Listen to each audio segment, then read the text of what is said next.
نحمده ونصلي على رسوله الكريم أما بعد أعوذ بالله من الشيطان الرجيم بسم الله الرحمن الرحيم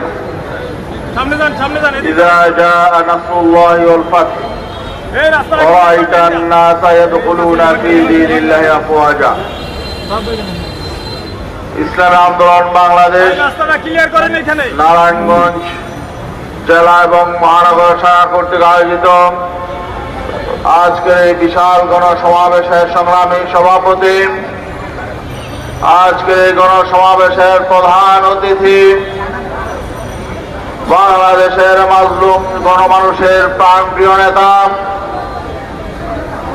5ই August সংগঠিত সফল ছাত্র গণ অভ্যুত্থানের অন্যতম রূপকার ইসলামী আন্দোলন বাংলাদেশের সিনিয়র নায়েব আমির হযরত মাওলানা মুফতি সৈয়দ মোহাম্মদ ফয়জুল করিম শাইখে চরমাই, মঞ্চে উপস্থিত ইসলামী আন্দোলন বাংলাদেশের সংগ্রামী মহাসচিব, ইসলামী আন্দোলন বাংলাদেশের কেন্দ্রীয় নেতৃবর্গ, ইসলামী আন্দোলন বাংলাদেশের নারায়ণগঞ্জ জেলা মহানগরের নেতৃবৃন্দ, সাংবাদিক বন্ধুগণ ও আজকের এই গণসমাবেশে উপস্থিত আমার প্রাণপ্রিয় বন্ধুগণ, আজকে আমরা একটি নতুন পরিবেশে এই নারায়ণগঞ্জে গণসমাবেশ করছি। সবাই আজকে প্রাণ খুলে কথা বলতে পারছি। আজকে আমরা আমাদের অনেক বক্তাই বলেছেন যে আমরা নতুন বাংলাদেশ পেয়েছি। বাংলাদেশ স্বাধীন হয়েছিল 1971-এ, আজ থেকে 53 বছর আগে। কিন্তু বিগত 53 বছর যারা দেশ শাসন করেছে মানুষকে প্রকৃত স্বাধীনতার স্বাদ দিতে পারে নাই। যারা এই বাংলাদেশকে দীর্ঘদিন শাসন করেছে তারা জনগণের অধিকার ফিরিয়ে দিতে পারে নাই, অর্থনৈতিক মুক্তি দিতে পারে নাই, বাংলাদেশের মানুষের নিরাপত্তা দিতে পারে নাই, সাম্য প্রতিষ্ঠা করতে পারে নাই, তারা বৈষম্য নিরসন করতে পারে নাই। যে কারণেই আমরা কি দেখতে পেলাম, ছাত্র যুব সমাজ বৈষম্য বিরোধী আন্দোলনের নামে এই স্বৈরাচার পতনের আন্দোলনের সূচনা করেছিল। এই বৈষম্য বিরোধী ছাত্র আন্দোলন এটা 1 মাসের ঘটনা নয়।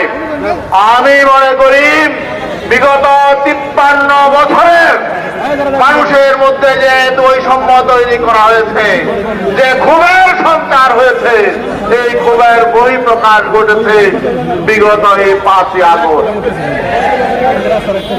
জুলাইয়ের শেষে তীব্র আন্দোলনের সূচনা হয়েছে এবং তা বিজয়ের আকার ধারণ করেছে 5ই আগস্ট। এটা হলো দীর্ঘদিনের বৈষম্যের কারণে মানুষের মধ্যে যে ক্ষোভ সৃষ্টি হয়েছে, এই ক্ষোভের বহিঃপ্রকাশ। বিশেষ করে এই পতিত স্বৈরাচার, ইতিহাসে জঘন্যতম স্বৈরাচার সরকার এই আওয়ামী লীগ সরকার।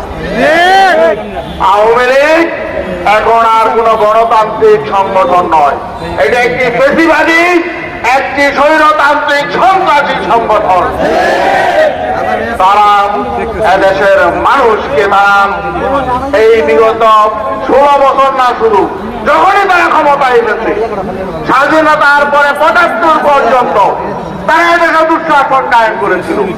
সেই 96 থেকে নিয়ে 1996 থেকে নিয়ে 2001 পর্যন্ত তখনও তারা দুঃশাসন কায়েম করেছিল।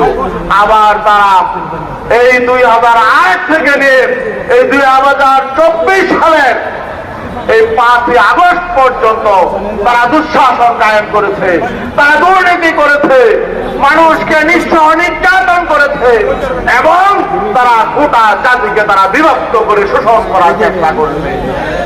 তারা বারবার, আমরা যারা টুপিওয়ালা দাড়িওয়ালা তাদেরকে বলতো তারা পাকিস্তানি রাজাকার, ঠিক আছে না? তারা সকাল দাড়িওয়ালাকে টুপিওয়ালাকে ইসলামপুর থেকে তারা বলতো আমরা নাকি দেশটাকে পাকিস্তান বানাতে চাই, আর জনগণ বলতো তারা ভারতের রাজাকার, ঠিক না? বলেন দেখি, বাংলাদেশ থেকে কেউ পাকিস্তান এই পর্যন্ত পালিয়ে গেছে? কোন দাড়িওয়ালা টুপিওয়ালা ইসলামপন্থী কোন মানুষ পাকিস্তান পালিয়ে গেছে? আর তারা কি করলো? তারা কোথায় পালিয়েছে? তাহলে কি প্রমাণ হলো? তারা যে ভারতের দালাল, ভারতের রাজাকার, এটা তারা প্রমাণ করে দিল।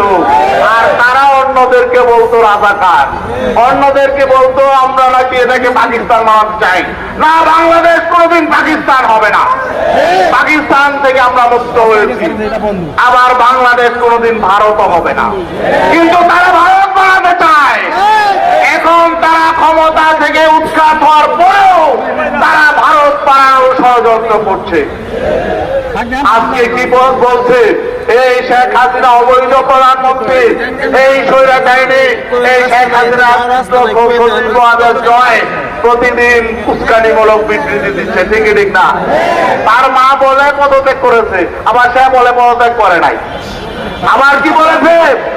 ভারত সরকারকে বলেছে, দিল্লি সরকারকে বলেছে বাংলাদেশের বর্তমান সংবিধান যাতে তারা সংরক্ষণ করে। বাংলাদেশের সংবিধান সংরক্ষণ ভারতের সরকার করবে কেন? আবার কি বলেছেন তিনি? 90 দিনের মধ্যে যাতে, আগামী 90 দিনের মধ্যে যাতে বাংলাদেশে নির্বাচন নিশ্চিত করে, এজন্য তাকে তিনি দিল্লি সরকারকে আহ্বান জানিয়েছেন। তো দিল্লি সরকার কি বাংলাদেশে নির্বাচন দিবে? এটা কি দিল্লি? তাহলে বোঝা গেল বর্তমান সংবিধান দিল্লির প্রেসক্রিপশনে হয়েছে, ঠিক না ভাই? এই সংবিধান বাংলাদেশের গণমানুষের সংবিধান নয়। এই সংবিধানকে কাটাছেড়া করে এই দিল্লির পরামর্শে, ভারতের পরামর্শে সংবিধান থেকে আল্লাহর উপর আস্থা বিশ্বাসকে তুলে দেওয়া হয়েছে। সংবিধান থেকে তারা ইসলামী চেতনাকে বিলুপ্ত করে তারা এখানে কি করেছে? ধর্ম নিরপেক্ষতাবাদ বসিয়েছে, ঠিক ঠিক না? এই সংবিধান অবশ্যই সংস্কার হবে, পরিবর্তন হবে। শুধু সংবিধান সংস্কার নয়, গোটা বাংলাদেশ সংস্কার হবে। আজকে যারা বাংলাদেশের রাজনৈতিক দলগুলো আছেন, আমরা বলতে চাই কারোর প্রতি আমাদের বিদ্বেষ নাই। আমরা কোন রাজনৈতিক দলকে শত্রু মনে করি না। আমরা আগেও বলেছি, এখনো বলছি, যারা জনগণের পক্ষে রাজনীতি করবেন, দেশের পক্ষে রাজনীতি করবেন, ইসলামের পক্ষে, মানবতার পক্ষে রাজনীতি করবেন, আমরা তাদেরকে স্বাগত জানাই। কিন্তু কেউ যদি দেশ নিয়ে ষড়যন্ত্র করেন, মানুষের অধিকার নিয়ে ছিনিমিনি খেলেন, কেউ যদি চাঁদাবাজি করেন, কেউ যদি দুর্নীতি করেন, কেউ যদি দখলবাজি করেন, কেউ যদি মাদক ব্যবসা করেন, তাদেরকে ছাড় দেওয়া হবে না। যারা মানুষ খুন করেছেন, মানুষের বৈষম্য করেছেন, তাদেরকে ছাড় দেওয়া হবে না। কিন্তু কেউ যদি গঠনমূলক রাজনীতি করে, আমরা তাদেরকে স্বাগত জানাই। তবে বিগত 53 বছরের রাজনীতি ভুলে যান। নতুন রাজনীতি হবে বাংলাদেশে, মানুষের কল্যাণের রাজনীতি। পীর সাহেব চরমাই কল্যাণের রাজনীতি করে, ইসলামী আন্দোলন বাংলাদেশ গণমানুষের কল্যাণের রাজনীতি করেন। অতএব সন্ত্রাসের রাজনীতি, নৈরাজ্যের রাজনীতি, প্রতিহিংসার রাজনীতি, ধ্বংসের রাজনীতি, শ্রীলঙ্কার রাজনীতি আজকে থেকে ভুলে যান। আমরা ঐক্যবদ্ধ। আমরা যে দলই করি না কেন, স্বৈরাচার বিরোধী আন্দোলনে যারা এই মাঠে ছিল, শুধু আমরা ছিলাম না, ছাত্ররা ছিল আগে, আমরা তাদের পাশে ছিলাম। বিএনপি ছিল, জামাতে ইসলামী ছিল, অন্যান্য আরো সংগঠনগুলো ছিল, যারাই এই স্বৈরাচার বিরোধী আন্দোলনে ছিল, সবাইকে শ্রদ্ধা জানাতে হবে। আমরা এই দেশকে আবার বিচ্ছিন্নতার দিকে নিয়ে যেতে চাই না, আমরা বিভক্ত করতে চাই না, আমরা জাতীয় ঐক্য গঠন করে এই দেশকে এগিয়ে নিয়ে যেতে চাই। পীর সাহেব চরমাই জাতীয় ঐক্যের কথা বলেছেন। যারা দেশ বিরোধী, যারা ভারতকে, দেশকে ভারতের ভারত রাজ্য বানাতে চায়, তাদের সাথে কোনো আপোষ নাই। তাছাড়া যারা দেশপ্রেমিক শক্তি, ইসলামী শক্তি, জনগণের কল্যাণ যারা চায়, আমরা ঐক্যবদ্ধভাবে আগামী দিনে দেশকে গড়ে তুলবো ইনশাআল্লাহ। আপনারা কোন দল, কোন রাজনৈতিক দলকে তুচ্ছ তাচ্ছিল্য করবেন না। আমরা মানুষের হৃদয় জয় করে আমরা রাষ্ট্র ক্ষমতায় যেতে চাই। নিয়মতান্ত্রিক ভাবে রাষ্ট্র ক্ষমতায় কে যাবে না যাবে আগাম কেউ বলতে পারবে না। জনগণ যাকে রাষ্ট্র ক্ষমতায় নেবে সেই রাষ্ট্র ক্ষমতায় যাবে। ঠিক না ভাই? অতএব জনগণের পাশে আমরা আছি, অতীতেও ছিলাম, এখনো আছি, ভবিষ্যতেও থাকবো।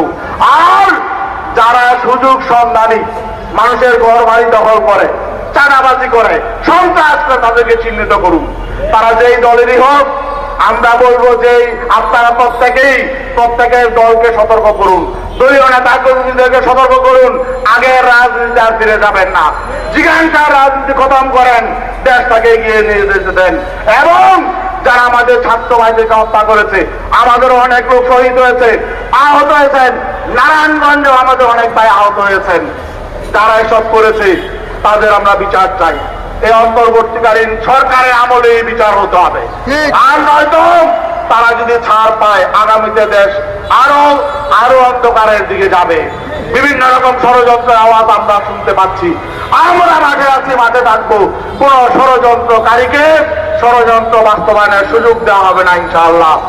আজকে পীর সাহেব চরমরার নেতৃত্বে গোটা বাংলাদেশের মানুষ জেগে উঠেছে। আমাদের সাইকে চরমরাই মুফতি সৈয়দ মামুনুল ফাইজুল করিম তিনি এই আগস্টের 1 তারিখ থেকে নিয়ে 5 তারিখ বিজয় অর্জনের আগ পর্যন্ত রাজপথে থেকে নেতৃত্ব দিয়েছেন। এখনো তিনি নেতৃত্ব দিচ্ছেন ইনশাআল্লাহ। আমরা চাই আগামী সরকার গঠনও তিনি নেতৃত্ব দেবেন ইনশাআল্লাহ। সবাইকে আন্তরিক ধন্যবাদ, নারায়ণগঞ্জবাসীকে ধন্যবাদ। আর নারায়ণগঞ্জ কে বলেছিল খেলা হবে?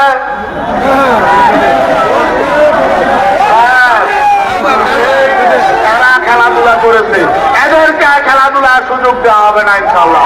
আল্লাহ হাফেজ।